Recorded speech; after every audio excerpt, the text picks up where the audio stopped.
Well, good morning. How's the sound? Okay. Good, good morning, everyone. And thank you for coming to a conversation on the future of the humanities, sponsored by the School of Arts, Humanities, and Technology and the Edith O'Donnell Institute of Art History at UT Dallas, and based on the upcoming special issue of Athenaeum Review, a journal published by AHT and the O'Donnell Institute. I'm Ben Lima, editor of Athenaeum Review, and I'm joined here by 6 distinguished AHT faculty who have generously contributed their work to this special issue. Their articles can be read online at athenaeumreview.org and also found in the printed handouts here. The full issue will be appearing in print and online in a few weeks' time. I'd like to just introduce each author and invite them to speak briefly about their topic, and then open it up for broader conversation, followed by Q&A. And we'll finish by 12:45 so everyone can get to class. Going in alphabetical order, our first author is Dr. Ashley Barnes, who's Associate Professor of Literature and author of Insider Exile, Secular Critique and the Future of the Humanities. Dr. Barnes writes, quote, "Secular critique neither denies mystery nor proclaims one's immunity to it. What it can do is help us distinguish self-justifying myths from the seeming myths that should be made real. Above all, the possibility of humanities scholarship to make a freer world." Dr. Barnes, what is the role of secular critique in the future of the humanities? I think for the recording, for future, for history, for posterity, we must use the video.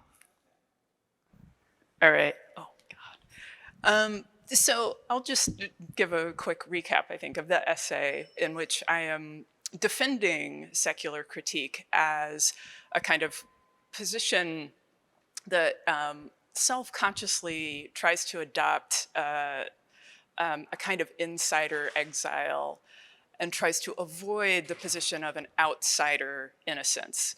That is to say, it's a sort of method or an attitude toward humanities scholarship that looks critically at its own tools and tries to understand.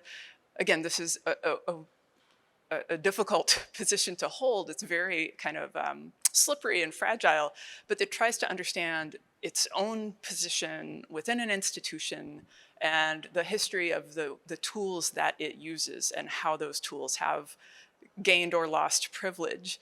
And I make the argument by reading this pair of stories. It's actually a sort of 2-part story by Herman Melville that I think shows how secular critique can succeed and how it can fail. And it can succeed by kind of, in the story, as Melville tells it, it can succeed when it discovers the kind of bad faith assumptions that make people comfortable and enable them to sort of naturalize and explain their own positions of privilege. It fails in the Melville story in the face of other people's misery, and it fails precisely because it sort of mystifies rather than, when it succeeds, it tends to demystify this sort of comfort zone. When it fails, it finds a way of remystifying a kind of immiserating system that it insists that the secular critic insists he or she is outside of. And what the Melville story shows, and I think what we find certainly in my own field of American literary studies, it's incredibly easy to slip from demystifying something to remystifying something. And that shows up in the critic as a kind of recognition of one's own complicity, or a kind of, there's a kind of healthy outsiderness that allows you to read your own, the history of your own discipline, for example, skeptically. But that slips very quickly into remystifying the system into this kind of monolithic, kind of cosmic force that you are deeply outside of, you're completely innocent of. And that remystification takes the the form of, again, kind of maintaining one's own innocence in the face of some kind of cosmic injustice that it just must be railed against, but which you have no investment in. And I think the problem facing people, scholars in the humanities who want to maintain the role of a secular critic is to sort of recognize how much they depend on the institution of the university, and how much both a kind of literary mystery, if you're a literary critic in particular, is part of that institution, as is a kind of political resistance. Or, again, there's, I think, a need to kind of watch oneself to track your own slippage from a kind of healthy demystifying to an unhealthy remystifying. And I'll stop there. Thanks. Fantastic, thank you. Our next speaker is Dr. Erin Greer, who's Assistant Professor of Literature and author of Dark Posthumanism and the Novel, Zadie Smith's NW, or is that Northwest? It's Northwest. Northwest, but you have to look it up as NW, that's how it's printed. Dark Posthumanism and the Novel, Zadie Smith's Northwest and Our Possible Futures. Dr. Greer writes, quote, "We cannot defend the humanities with nostalgic humanism, visions of the integrated self that at best are naive and at worst have been mobilized for imperial, anthropocentric, exploitative purposes. What updates are required of the novel, a technology allegedly designed as a vehicle of liberal humanism in the era of dark posthumanism," end quote. Dr. Greer, how will the humanities be affected, as should they be affected, by the era of dark posthumanism? Well, that's a big question. I think I'll start by saying that I take the phrase dark posthumanism from the political theorist Wendy Brown, who also surfaces in Ashley's essay, who argues that one way to think about neoliberalism, the economic order that privileges the market and capital above human beings, is as a dark posthumanism, because it says markets do everything better than humans do. We should outsource everything to the market. And that's often used as an explanation for sort of why the future of the humanities is under question in the first place, is that the market doesn't really need us to be sensitive to beauty and truth and moral reasoning unless those things can be harnessed for profit. So the essay is sort of interested in enlisting this novel by Zadie Smith in thinking about how on one hand we have, at this point, very familiar critiques of humanism for sort of fantasies about the rational individual, the private self, and the anthropocentric sort of elevation of humans above the environment, and a very narrow definition of who counts as human. All of these things that have been charged against the kind of traditional humanism or humanities. So that's what we have on one hand. On the other hand, we have dark posthumanism, which we don't really want either. And so the novel is itself thinking through this question by thinking specifically about the role of the novel in developing ideas about the human.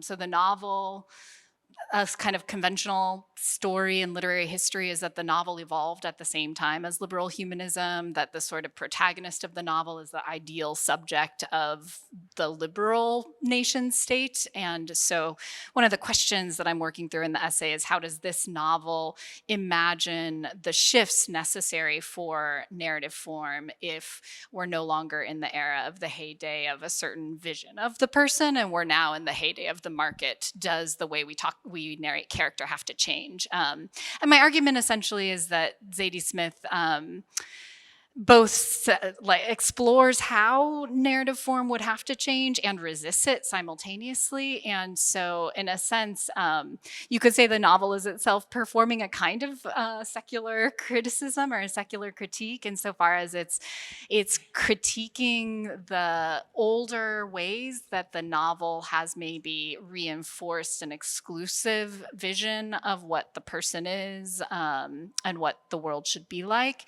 So it's sort of critiquing an older form of narrative, but it's also resisting the current order that would necessitate new forms of narrative. And so in the end, that's sort of where the essay ends, is that the novel is enlisting us as readers in a kind of critical project as we're reading it that has no guarantees to help. Reading a good novel doesn't necessarily end dark posthumanism, neoliberalism, et cetera, but it becomes a vehicle of critique that also kind of calls out to you as a reader to respond in ways that might have uses. No guarantees. So that's sort of what my essay is working through.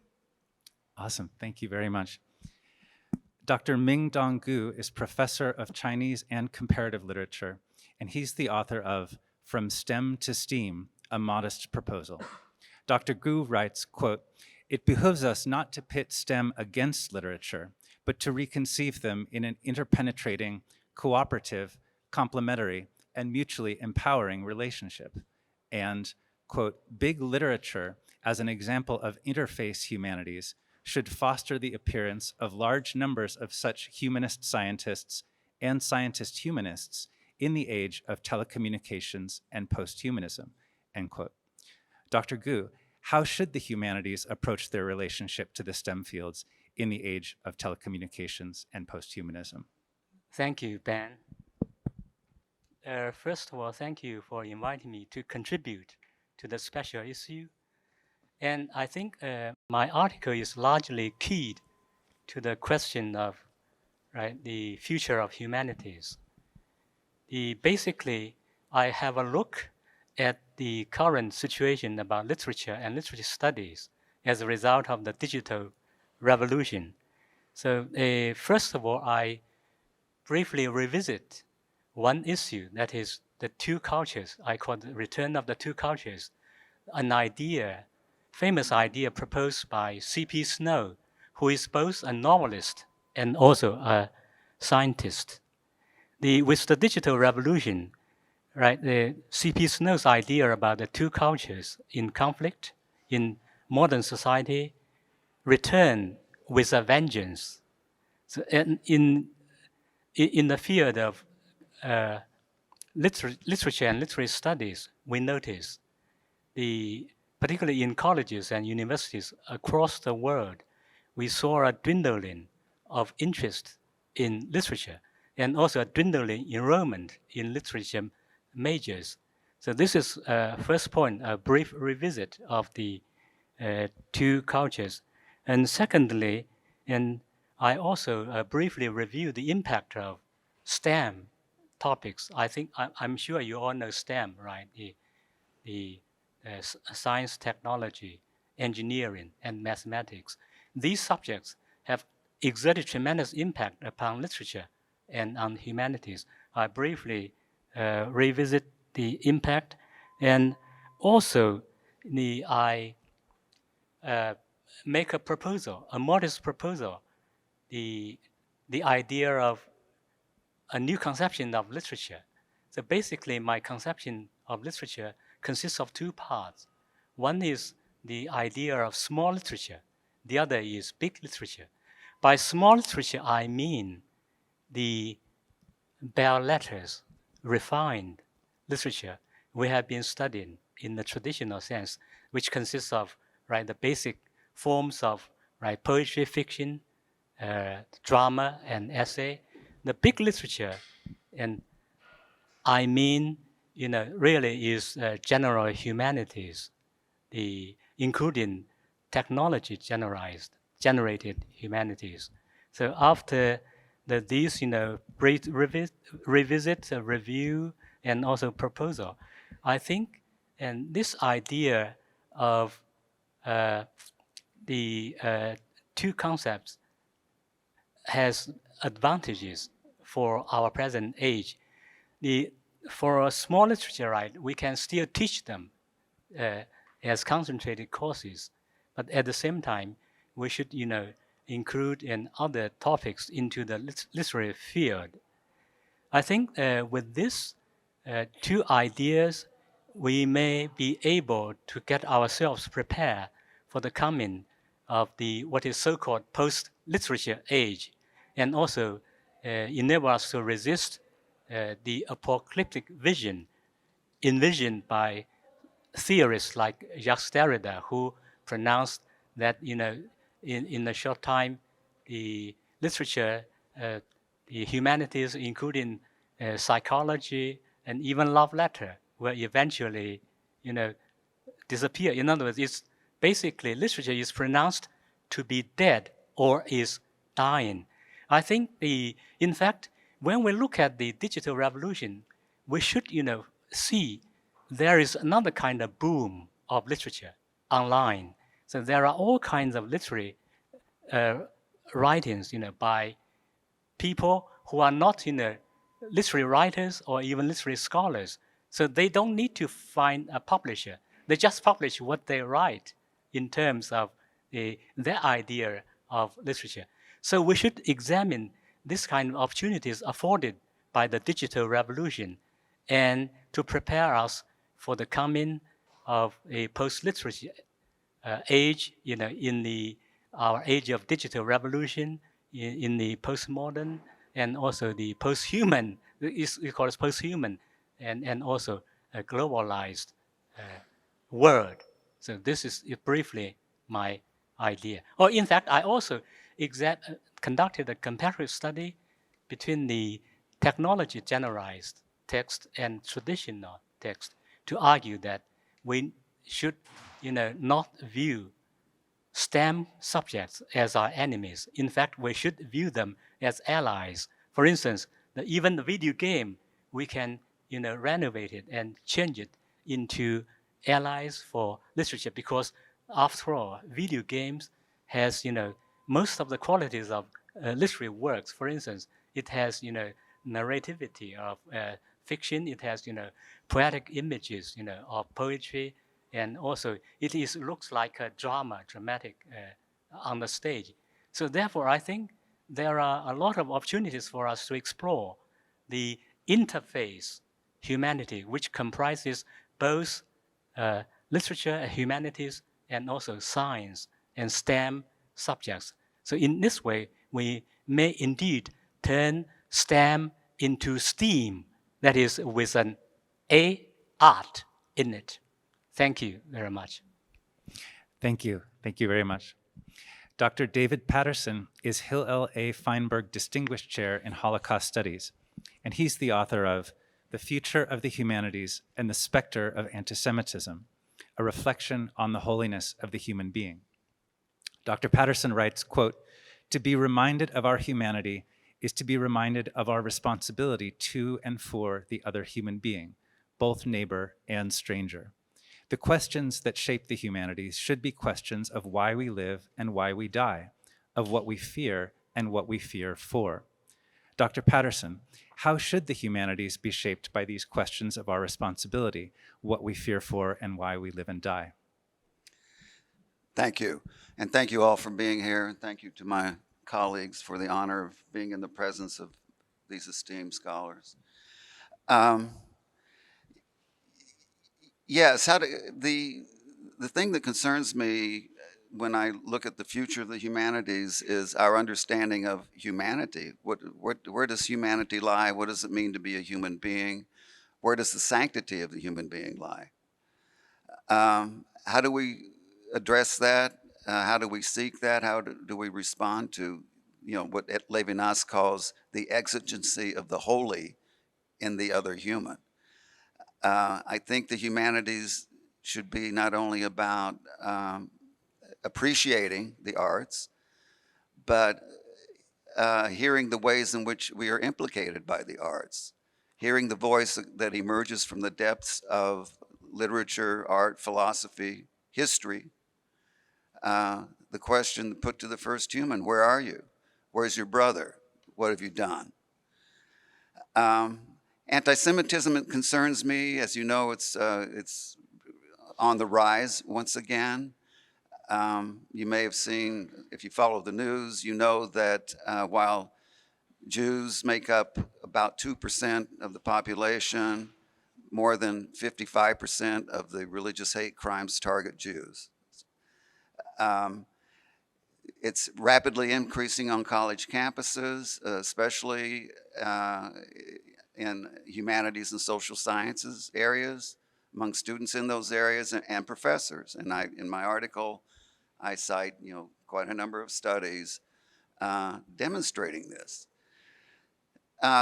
Anti-Semitism is about our understanding of our relationship to the other human being, particularly to the stranger. Anti-Semitism is not just a Jewish prejudice, okay? It concerns an assault on a millennial testimony with regard to an infinite responsibility to our neighbor that emerges from, at least in parts of the world, from the Jewish tradition. Not only from the Jewish tradition. Not only, but that's what's being targeted, it seems to me. So it's about anti-Semitism is, as Levinas says, is hatred of the other human being. It's hatred of the humanity in the other human being, because that humanity implicates me. Again, the exigency of the holy. Where are you? Where's your brother? To study the humanities is to be made into a witness. There's a dimension of height at work in the humanities that constitutes what is higher in higher learning. The STEM issue is extremely important, more important to STEM than to STEAM, I would say, because it's if we are to see what Levinas calls the dimension of height in the human, it's one of the places where we encounter that testimony primarily is in the humanities. Without the humanities, higher learning loses its height, loses its concern with sanctity, its sense of mission, its sense of meaning. In my experience in teaching the humanities, I have many students who come to me starving for a sense of meaning and direction. There's what I call a meaning famine in our midst. And the humanities is one place where we can answer that outcry. Okay? It's where we can answer that outcry, where we engage questions of God and humanity, good and evil, meaning, meaninglessness, life and death, what matters, what doesn't matter. Where we can get clear on what matters. The first thing we forget is what is important in our lives, right? Until we get reminded. When you pick up, I have one of my students in the Dostoevsky seminar that I taught last spring. That's a good example of where you engage a text with a certain amount of fear and trembling, understanding you've been called. You've been confronted with a profound question. Who are you as a human being? What do you mean as a human being? What testimony do you engage in as a human being? So I think studying the humanities is a way of adding depth to that, to a testimony regarding what makes everything else in our lives matter. Thanks. Thank you very much.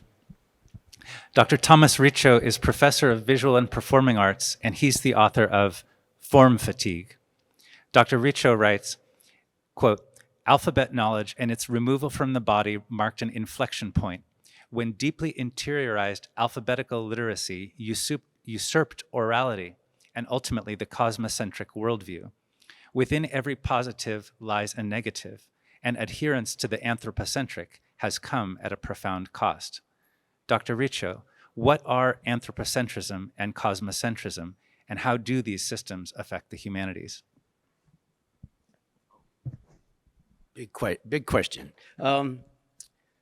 First off, the essay was written as a provocation and also based on my extensive work with indigenous groups internationally.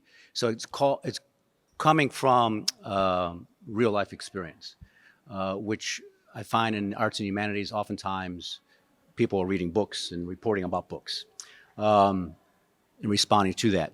So it's kind of like a real world proposition that I bring to it. So anthropocentric meaning, and coming from as the essay arc defines, essentially evolved from Plato in terms of creating the idea of a form and the idea, and then that became the model. That which is established usually is what people reference following.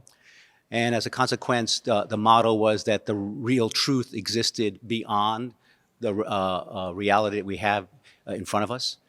And that's basically jump-started and was the seed of what grew into Western culture, essentially removing us from the reality that we have in part. And the essay goes on to demonstrate that universities, as the revival and the Renaissance was credited to doing, universities basically became venues for the propagation of this worldview, which essentially became politically, religiously, economically entwined, like this university itself is. It's a political entity, state of Texas. We look for funding. We want people to graduate so we can get funding. So it's a lot of political stuff, a lot of like new capitalism, capitalist ideas that are involved around that. And so it's been co-opted by that, and of course serves, as this university does, industry primarily. The arts here are essentially secondary and service, arts and humanities service to those who are studying computer science, et cetera. So the idea is that our notion of what knowledge is floats above the world. And what's happened to the world, as we know, and as we read in the press, our day and our weather patterns and what's happening to our world environmentally, is the fact that we've lost contact with this reality. And in a sense, I assert that the humanities and the universities are essentially propagandistic bureaus for this worldview, which distance us from reality, and as a consequence is leading us towards our demise, essentially a slow, prolonged suicide. And so it's how we think. So in a sense, the operating system served a purpose initially, but no longer serves a purpose. And it needs to kind of be rethought of why we're here and what we serve and what we access as far as knowledge. Because historically, if you have just a thumbnail sketch understanding of history, that anthropocentric was essentially the colonizer, the exploiter, the oppressor, the enslaver, and essentially that gave justification for this, and probably why we're here right now. The fact that we're Texans and we're inheritors of this political event, it's basically justified by this anthropocentric, humans first and human accredited ways of looking at the world. We don't ask the DART station, for instance. We got a DART station. I hiked in there with my dogs. It's devastated now. No one concerned about the wildlife that existed there. Where did they go? They die off. We have lost, what, 1/3 in the last 20 years of our domestic birds? What's happening? To kill nature is to kill ourselves, ultimately. So the cosmocentric basically is to understand the world that's always speaking, that things that birds speak, the land speaks, the weather speaks, yet we've basically valorized humans only as being hierarchically endowed with this right to speak for everything. And that's our demise. And yet we are here now, and I am part and complicit to the propagating of this failed system, which now, what I'm hearing maybe is an undercurrent, thematically, that's a failed system that has to change, and we'll make like little adjustments here and there within this little box, but basically, ultimately, it's not gonna be enough. For me, working with indigenous people, none of the groups I've worked with, and I've worked with dozens all over the world, none of them have a word for art. None have a word for humanities. It's integrated. For them, the same word for the Yupik Eskimo that I worked with, the same word for dance is the word for prayer. There's no distinction. So when they're dancing, they're praying, they're connecting, they're dialoguing with their earth. This is the reality that is the cosmocentric. And in a sense, we've denigrated it, we've marginalized it. They didn't have a necessity to create language, printed language. It was only white linguists in the 60s, 70s, and 80s who basically went in and did documentation and created languages for them so they can have printed record. They're orally transmitted. And orality is intimate. Orality is also analogous to orality with the earth. A wind teaches me. My trees teach me. The bees that come in my yard teach me. They're talking to me. And yet we've been trained, educated from birth in our educational system not to recognize that. And this is what the article's about. It's passionate for me. I understand. I'm sorry. That's it. You can ask questions later. Read the article. Thank you. Thank you very much. Dr. Rainer Schulte is Cecil Professor, Director of the Center for Translation Studies, and editor of the journal Translation Review, author of A New Horizon for the Study of the Arts and Humanities. Dr. Schulte writes, quote, "The approach to the interpretation of works that have been created by writers, painters, and composers always requires an act of translation. Each translation reflects a new effort of the translator to revive the internal energy and vision of the work to the present sensibility of the reader." Dr. Schulte, what is the role of translation in the future of the humanities? Let me open up by saying that we have reached a point right now where we have to use the German word vordenken. There is no immediate translation in English. It means to think toward the future. That's extremely important. From my point of view, I think that the humanities have to speak to the audience. The humanities have to speak to the people that we are. And so there are two considerations that continuously have been circulating in my brain. One is a statement by Steven Pinker, who said, "Scholarly writing stinks." And the other one is that there is supposed to be a principal in Plano who told his teachers they should not be teaching poetry. They should not be teaching poetry. So that reoriented myself. What is needed? It's needed that we find a different conceptual frame. And the conceptual frame can be built on the notion of translation, because translation always establishes a relationship from one to the other. So the idea is that the new conceptual frame that we have to create is built on performance. I think we need to leave for a while the idea of what does a text mean to a different question: how does a text come to mean? What does that mean? No interpretation can ever be reduced to one meaning. No translation can ever be perfect in itself. So this is a development, and each one of these interpretations have the markings of the interpreter, in this case the reader, the performer, the creator. So the new view of the future has to be not to say, what does it mean? Because there is no final answer to it. If I were to say, what does religion mean, or whatever it is, there is no immediate answer. So what we need to find is how something comes to mean.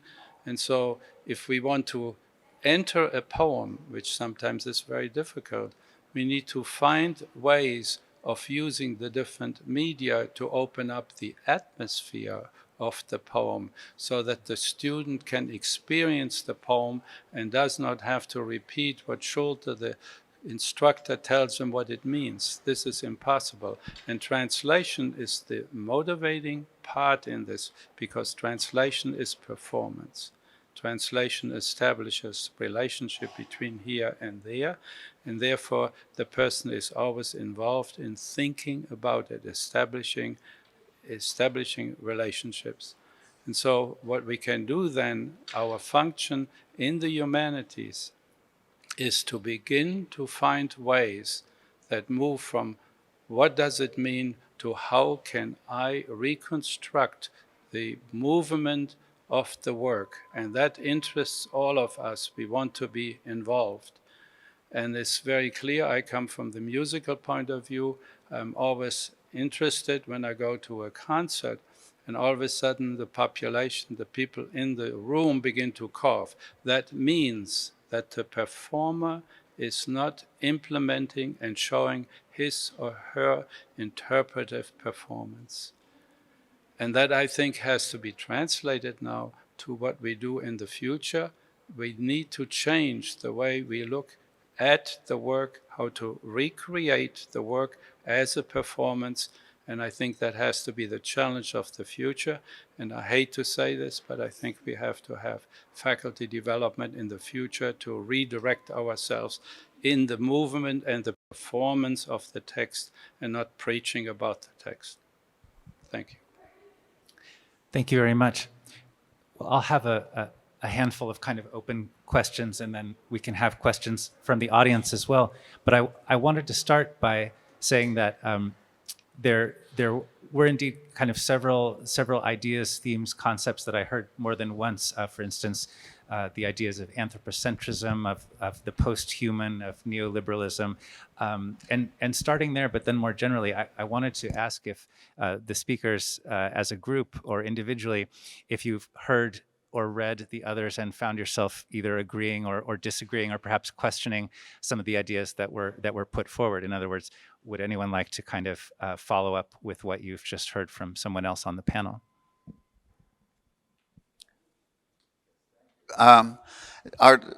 My colleagues Thomas and Professor Schulte both touched on something that struck me, and when I read their pieces, it's extremely important. What is the word for humanities in other languages? How do you translate it? What does it reveal as you look at these other terms? And it reminded me that in my own piece, I noted that the Hebrew word for humanities, limudei haruach, which is study of the spirit or the soul. And the ruach is one of 5 levels of the soul. It's a conduit. It's the bridge that connects the soul from below to above and above to below. It's an interaction. And just by the way, in Jewish tradition, dancing is a form of praying also, as a matter of fact. So, yeah, I mean, with these, every author here has addressed various dimensions of relationship, moving from here to there, as Professor Schulte said. And I think our humanity, our study of humanity is the study and understanding of a relationship, whether it's to the earth, to one another, to the sky. We have no humanity in isolation, seems to me.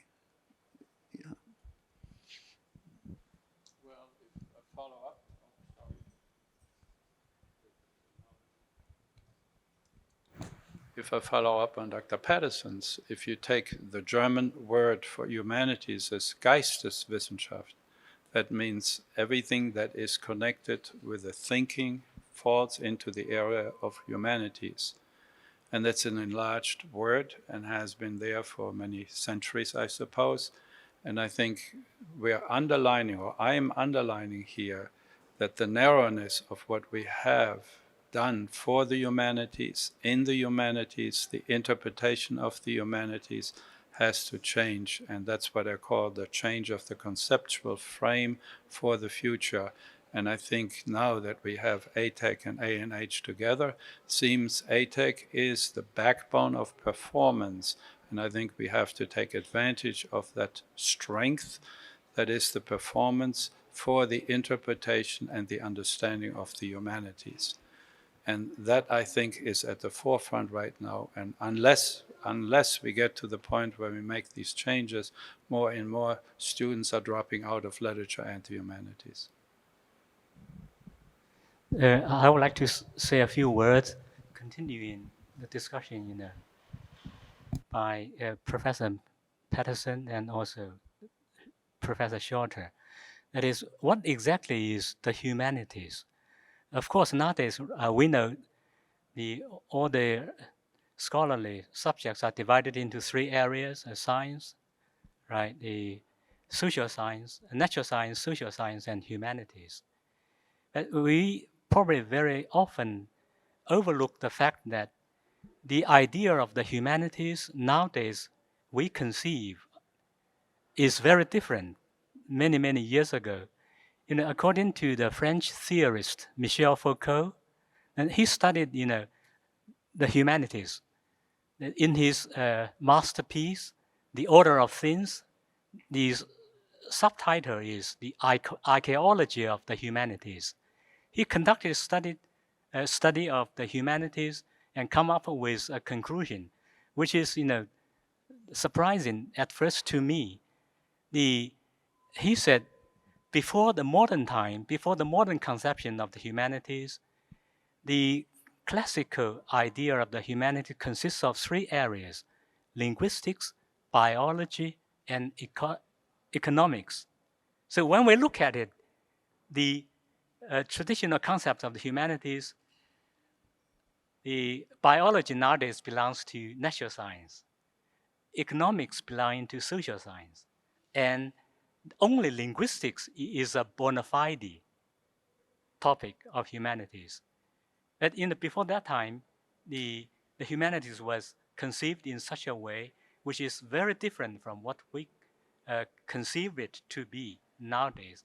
And also this brings me to, at first I was surprised by Foucault's idea, but later on I recalled the Chinese theorist Liu Xie's idea about writing.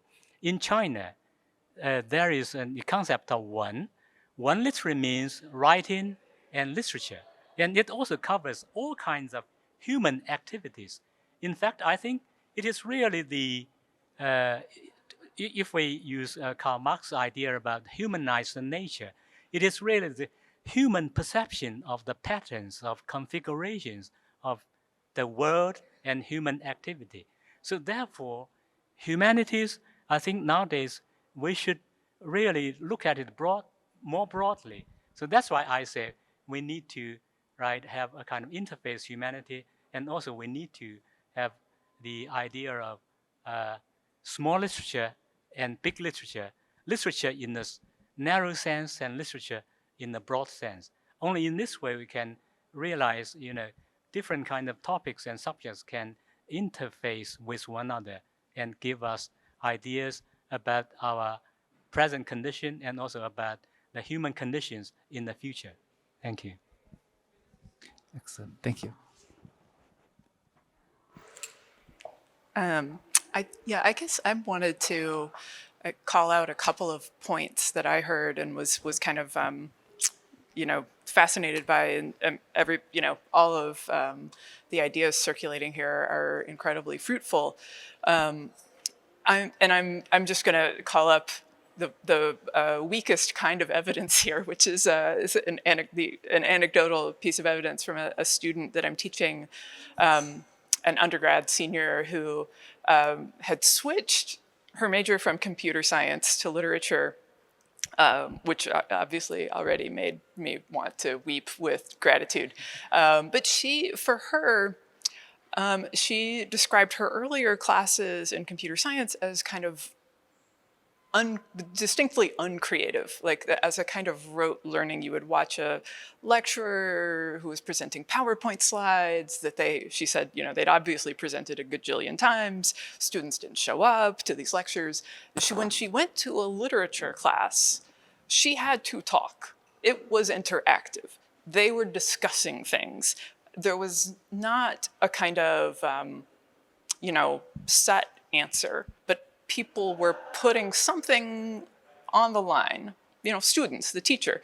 And I guess that makes me think, I take her testimony as a kind of picture of not to I don't need to slam computer science. I really need there to be computer scientists because I would be lost otherwise, literally, figuratively.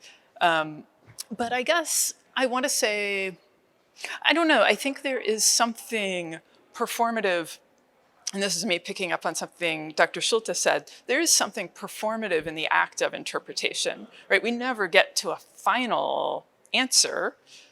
Maybe for a generation, you think you have a final answer to what does the Herman Melville story mean? But it's always got to be argued, right? It's always going to be a kind of, I mean, I guess what I'm saying is I think the distinction between interpretation and translation can be pretty thin, right? My interpretation of a Melville story is a translation to a particular set of ears that I'm trying to reach, and it has a particular motivation. And I guess what all I'm saying is I'm glad we have translation workshops and we have literature classes, the ones that I teach, because those are ones where we can get students to perform the act of evaluation, the act of analysis, of picking apart language, which, you know, again, I'm also really glad we have dance and music classes, but language is, I'm gonna just be like super sort of biased here, but you know, language is a thing we all share. That is a common medium. We use it all the time, every day, and I think what for me makes language a cool thing to teach is just its commonness, its massive availability, and I guess, yeah, I'm also, like Ming Gu, I've found myself reading articles about video games recently, like trying to figure out like how much how much could I learn from this? And I'm sort of convinced that The Last of Us might actually be something, maybe because it's been turned into a wildly successful, critically acclaimed HBO series. It's a different kind of video game that is more genuinely narrative.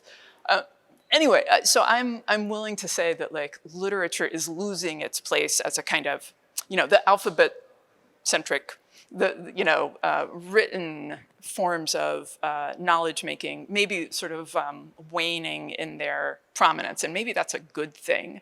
But I guess I still want to say, again, that language, because it is such a common medium, and for better and worse, like English is such a more and more global lingua franca, that can give the humanities some, it gives us some kind of leverage, I think, going forward. Again, to teach our students to perform interpretation and to argue critically and to understand that what they're doing is taking a stand on the meaning of language that has been carefully wrought, but which they can still potentially, I don't know what the right verb form for wrought, what would be the present tense? They can do something like that. And I think, again, that's where the creativity and that you're not ever only interpreting or translating. I mean, so many of our students are also creating, and I am very thankful for that. Anyway, that's my spiel. Thank you, and I forgot to thank you, Ben, for inviting me to participate, and wanted to thank everyone who's spoken and written. And I thought I would follow Dr. Barnes and kind of name a common thread and also a point of disagreement that I have been thinking about. And so the common thread is, I think all of us are invested in thinking about our work as meaningful because it attunes people in particular ways that art, dance, music, literature, the humanities are about a kind of awakening of a certain orientation, a certain relation to other people, to the non-human, to the world, and that there's something about the responsiveness that we are also called upon by the various kinds of objects that we work with. And so that, I think, is a common thread, although it takes on a very different charge, I think, in some of our essays and our comments, partly because I think we don't share the same idea of the human up here, or of the status of the human, of the value of the human, or of the spiritual, political, historical stakes of the ways that we think about the human and the relationship of this idea of the human to the humanities. And so I'm not going to I'm not going to define the human. I will flag that my essay is partly premised on this sense of I do not believe that the human is the center of the universe, of the cosmos, of our moral view, and I don't think that the human should be the center of our political projects either.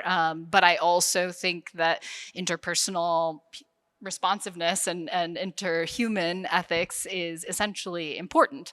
And so there's something about, and that's maybe one of the other things I'll just say about sort of what draws me to the humanities, is that it is this space where you can hold all of this kind of ambivalence together.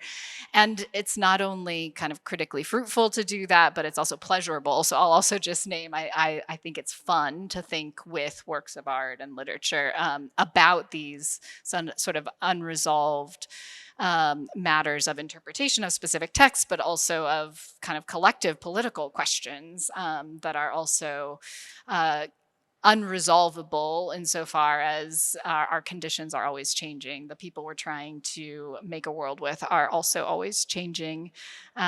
So again, the kind of common thread is a commitment to responsiveness and orientation and relation. And the difference is the question of sort of where the human and who the human is falls in that relation. I wanted to just follow up on the question of, well, with collectively many years of teaching experience, I wonder if anyone wanted to speak about, in your experience, possibly thinking about these themes in relation to your relationships with students and what may have inspired students to really engage with this work, or perhaps go on and onward, and how you've seen these kind of ideas land with students, so to speak.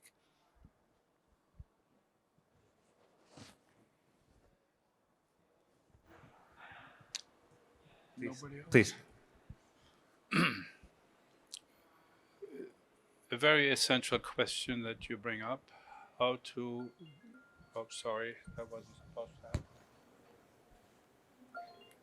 Several of whom I think are students are with us today, so thank you for coming. What I believe is extremely important in creating a certain atmosphere of openness and creativity in the room that we have students, that is the reaffirmation of the spark of creativity in each student, even if I disagree with the interpretation or the thoughts sometimes that students have. We need to create the movement in the room, in the auditorium, and the movement can be created by reaffirming the possibility of a student interacting with the text and not talking about the text. So I'm using the digital right now to recreate, let's say, a short story. What runs the short story? There's a short story. There are two words that are very important in the first paragraph. Said, well, in the past we couldn't do this. I said, is that important for the story? So the student is immediately involved in the interaction from word to word.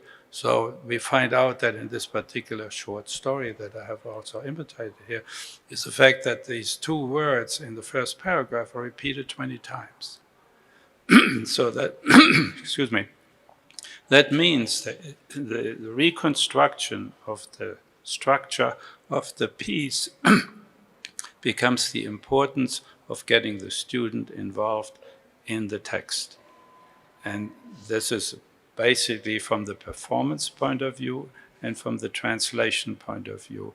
In the translation thinking, you always relate one to the next. So if you have the same word in the first paragraph, the next time you see the word repeated, you learn something about the repetition, because the good writing in a text is always a repetition, but not the same.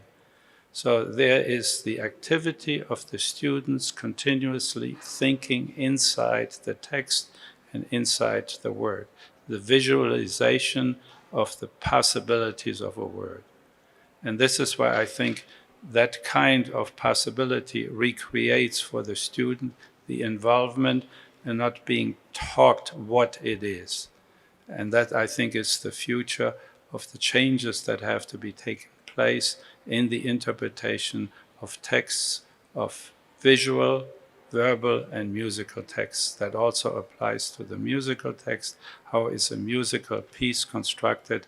And you don't have to have musical training to understand that. If you want to understand the creation and the performance of a fugue, that can be demonstrated, and you don't have to have an understanding and training in music. So these are all the open avenues, and I think we need to reorient ourselves.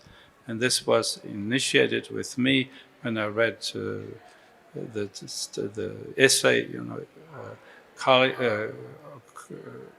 writing in scholarly context stinks.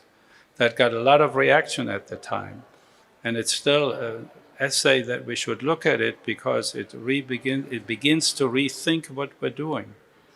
I mean, some of the things that I, as a student, had to do is no longer viable today. And I think we need to reorient ourselves, and I think we should have groups of faculty members to reorient the future of what needs to be done. That's my personal view, not accepted by too many. Thank you. Well, I'd like to invite anyone in the audience who would like to ask a question or make a comment, either individually or to the group, and I'll just repeat it into the microphone so that it gets onto the recording. But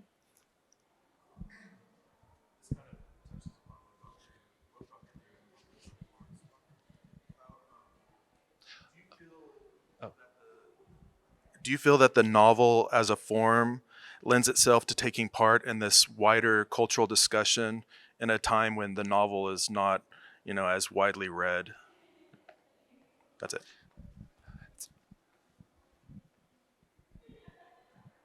Yes.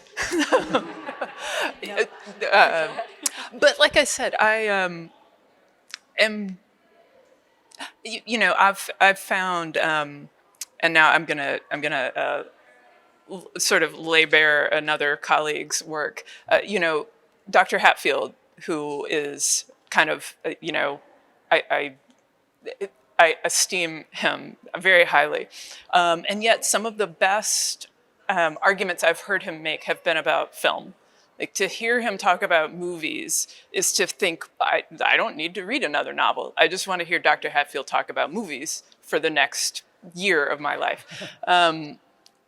And that makes, I guess I might say, and again, I mean, I genuinely have felt that written literature it's always going to be dear to my heart. I think it matters. I think our students want to write it. Like, I can't tell you the number of undergrad lit majors who want to write the next YA fantasy series. Like, that is 80% of our students are going to do it. God bless them. I hope it works. And again, I'm not teaching them creative writing. I'm just trying to help them understand other people's fictive writing. My point, I guess, is, again, I'm not going to start playing video games. I'm not probably going to start reading fantasy lit. I'm going to keep probably just reading Moby Dick a lot and trying to get people to talk about it. So I don't think the novel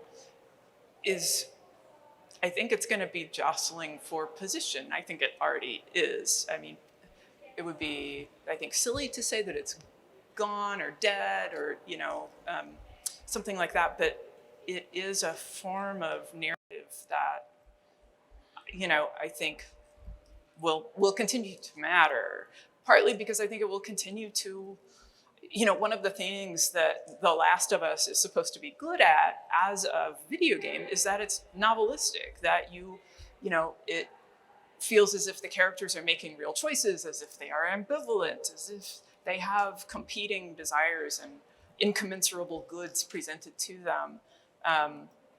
Anyway, I guess the short answer, and I'll stop, is I think narrative will matter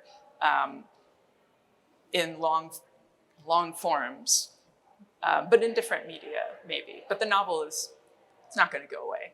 It still matters. Yeah, I agree with that. And I think that there are sort of two angles to the question. On one hand, there's the question of sort of what the kind of cultural studies question of what is the role of the novel in contemporary culture. And as there's a proliferation of media, the novel plays a different role than it did in the 19th century, for instance. And I think that is the novel as a genre. And then also there are just way more novels you can self-publish. There isn't the same, other than with, maybe a decade or two ago, the new Harry Potter novel, there was a kind of collective experience of awaiting it and reading it. But that does not happen in the same way today as it did 100 years ago or so. But on the other hand, there is this sense that novels still have kind of work worth doing, that they do really well.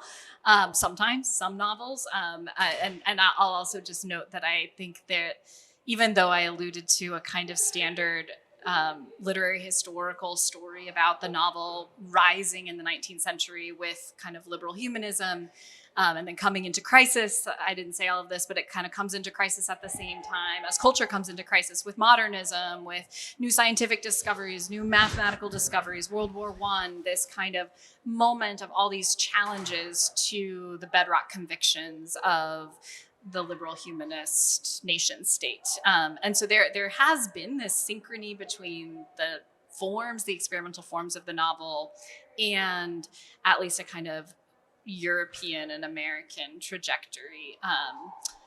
But the counterpoint to that claim is that there are actually many texts that people call novels that do not line up according to that narrative.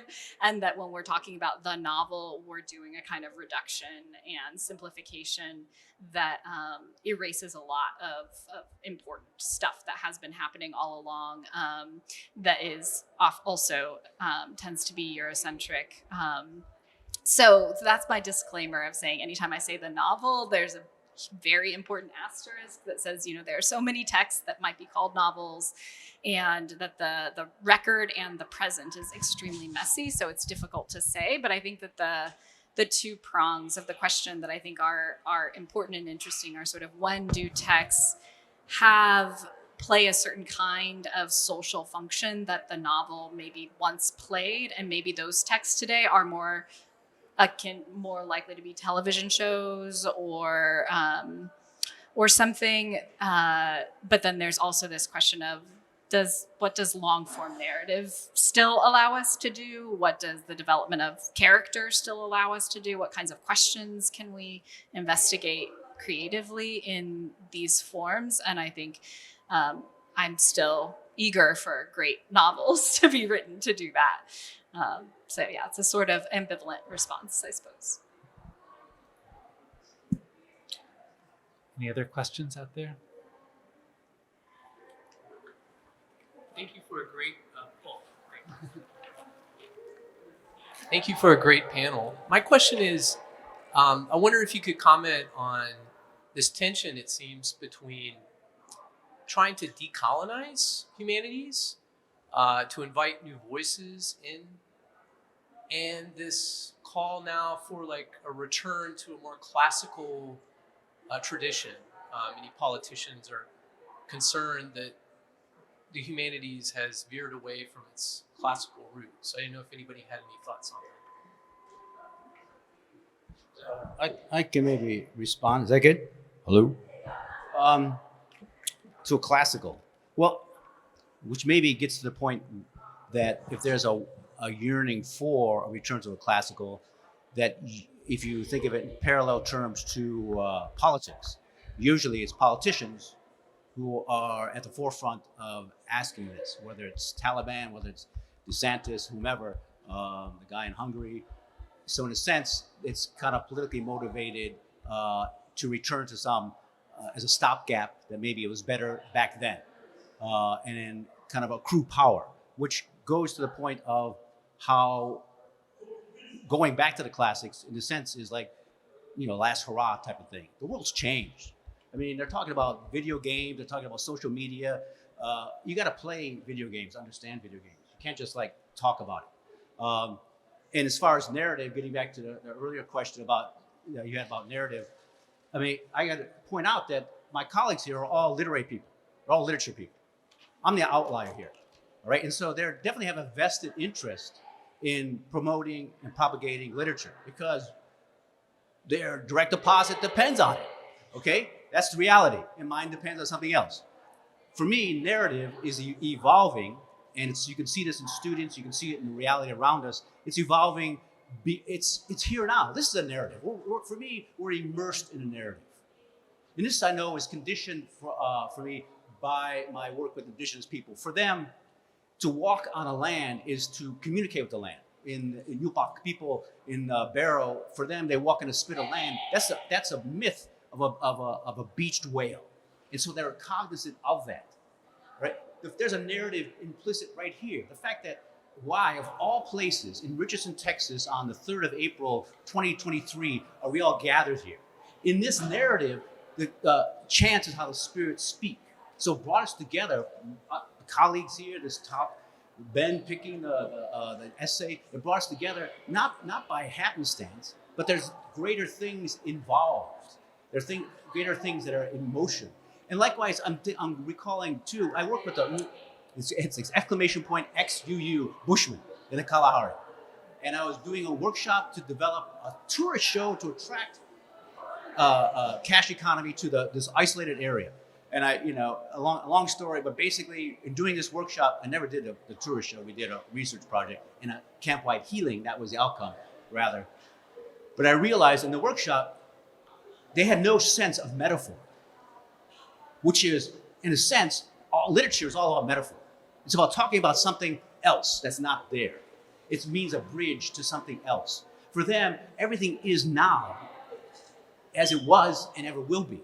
And so their sense of time and space is dramatically different than us. So the decision I'm making now affects not only the past, but the future. And you may have heard of this often quoted thing, we borrow the present from the future, but we don't have that awareness. The awareness also too, as a framed kind of like anecdote or a framed like idea, is that humans, the most responsible, the most endowed and responsible species, and the greatest beneficiary, are responsible for the maintenance of the rest. And yet we've abdicated that role. And that is our demise. And so what I like to see, and what I do in my classes, is I try to bring my students to a greater awareness that they're part of something greater. And I tweak the curriculum, which is, what I've learned, years ago, and tweak it and update it and invest it with something that is, in a sense, an aliveness of where we are and the responsibility. Because the world is not good right now. And our students know it. There's an undercurrent, right? It's dark undercurrent. If you travel the world's in bad shape. Okay, and I'm not being, negative. It's like it's nice to see here, this nice new building, but basically there's a lot of work and change of thinking has to happen, and quickly. We know this, right? Whether it's for temperature rise or whatever, but it's also, I think it's the way of thinking has to change. And this is, I know I'm on a soapbox, but this is where I'm about. And I try to do everything. If it conveys and you can pass it on to someone else, then that's the magic of this moment. I think we have time for one more question if anyone has one. Well, I'll just ask if anyone wants to share. I'm curious if anyone has something that you're working on or you've just finished working on that you're excited to share with the world and want to announce to the crowd.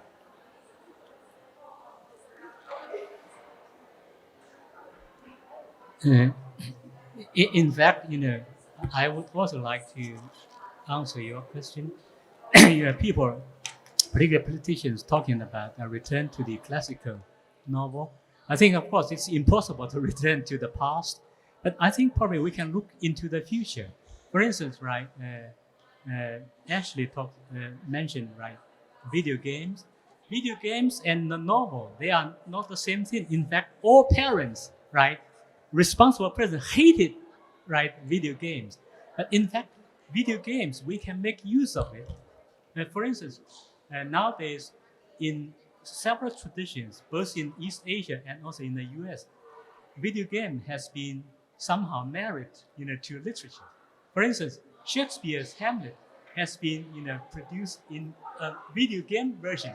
Of course, it's totally different, but it somehow aroused people's interest in Hamlet, right? So some students may have never read Hamlet, but they would like to see, so what's the origin of Hamlet? And also in another cross-cultural phenomenon, in China, there is a famous novel called The Romance of the Three Kingdoms.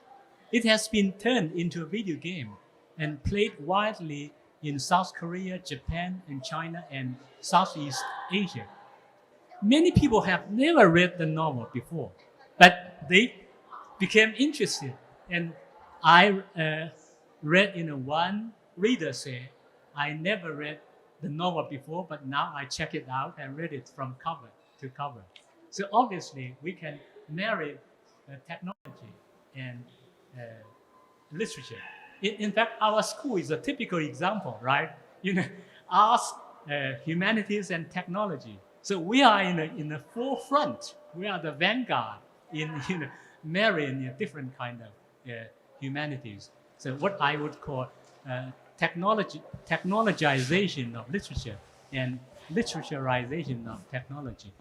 I just answer to your question. In fact, I wrote a long article, and with similar theme, I submitted to publication of Modern Language Association. It was accepted at first,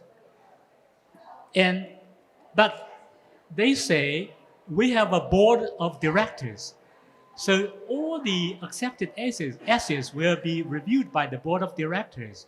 So I would like to forewarn you, only half of those accepted essays will be published.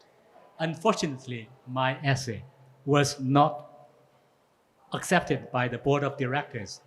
So it's really a pity. It'll go to a better place. It'll go to a better venue. We have to wrap. Athenaeum. We have to wrap up.